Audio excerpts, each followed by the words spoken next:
24th, the day that President Putin launched his full-scale invasion. But hours later, Imran Khan shook his hand and sat down for talks in the Kremlin.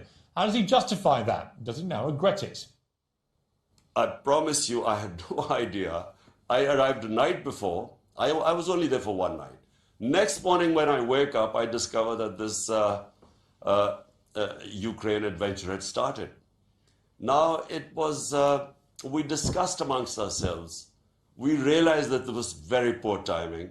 But at the same time, we realized that it was extremely important for the 220 million people of Pakistan that we actually get these. I mean, I understand that. I understand.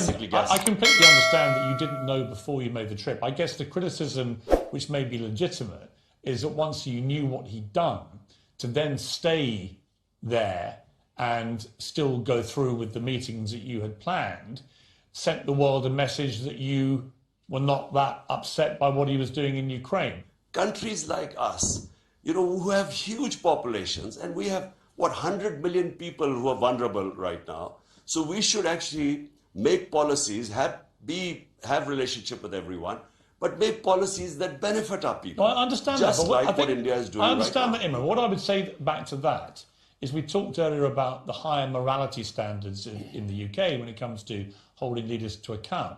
I simply would say I don't criticise you for having planned a trip to Moscow, but I think there is legitimate criticism that once you knew what he had done, it illegally invaded a sovereign democratic country. Did your moral instinct not tell you that it would be wrong to stay there, that you should have just got straight out of there?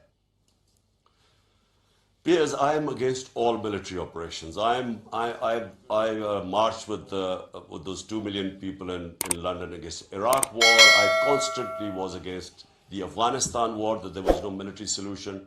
I do not believe what Putin has done of trying to find a military solution in Ukraine. I always believe these are miscalculations. They cause a lot of hardship. And I did give a statement when I was in Moscow that military actions are not a solution. Unfortunately, we were left at the time was either we then, and by the way, the meeting was more or less an hour before when we discovered that they had invaded Ukraine. It was a question of 1 hour in between to decide whether we abandon the trip or have the meeting with Putin. And so eventually we decided that, look, at this stage, we will fall between two stools. With Russia, we will break all relationship, leaving at this juncture.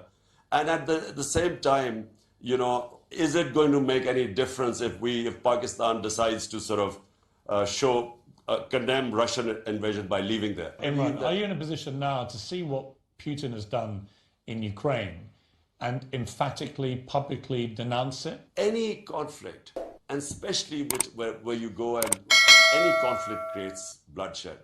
But, just like in Iraq, in Afghanistan, God knows how many people died there.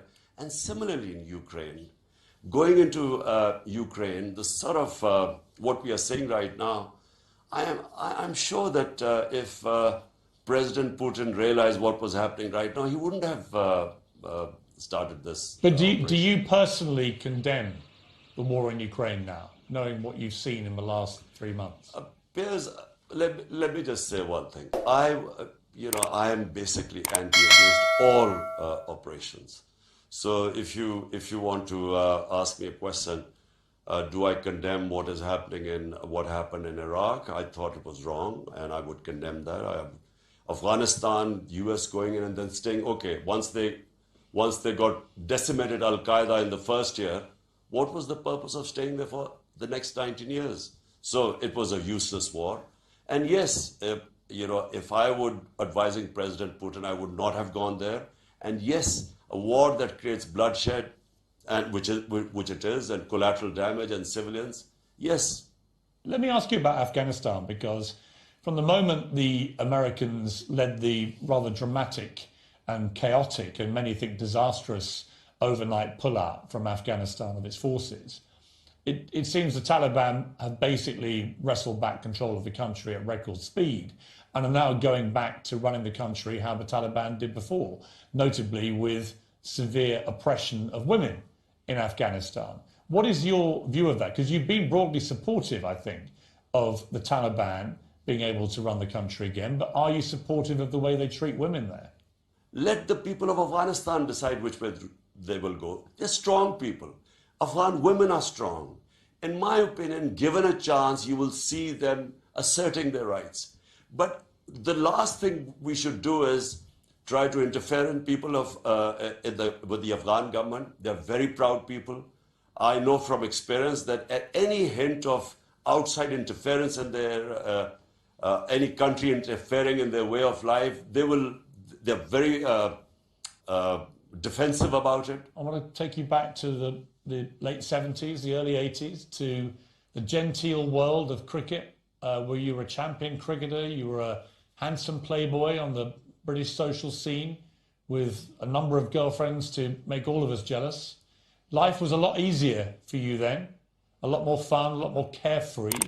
You've become a very powerful, very divisive in some ways, political figure now in Pakistan. Do you ever have any regrets? Do you ever wish you hadn't gone down the political path? For me, life is not about, I feel that, people who find the easy way of life for me, a purposeless existence means nothing to me. I have everything I've ever wanted in life. So for me, the challenge is to actually go back, make Pakistan a welfare state, and rule of law. Critical thing is what you're seeing in Britain is basically rule of law, which is one thing I learned most of all when I went to England as an 18-year-old. Imran Khan, it's great to talk to you again. It's been, nearly 50 years since I last talked to you. Last time I was steaming in at you in the nets at Hove County Cricket Ground. So it's great to catch up with you again. And I wish you all the very best. Thank you very much. My pleasure. But you were known, Imran, on the cricket field, you were known as completely fearless. No opponent ever put fear into you. But when you're a political leader and you're in the situation that you're in now, where there's a genuine threat against you of assassination, do you feel fear? No, when I entered politics, I actually had conquered my fear of dying. Otherwise, I would not have entered politics, because I came in to stand up against the entire status quo. I came to fight corruption. Today, the entire political spectrum, 16 parties on one side and I'm on the other side. And because this was the status quo, which is 60 years of our last 62 years, half has been ruled by military and half by these two families. So I came to fight these two families. And this is really what I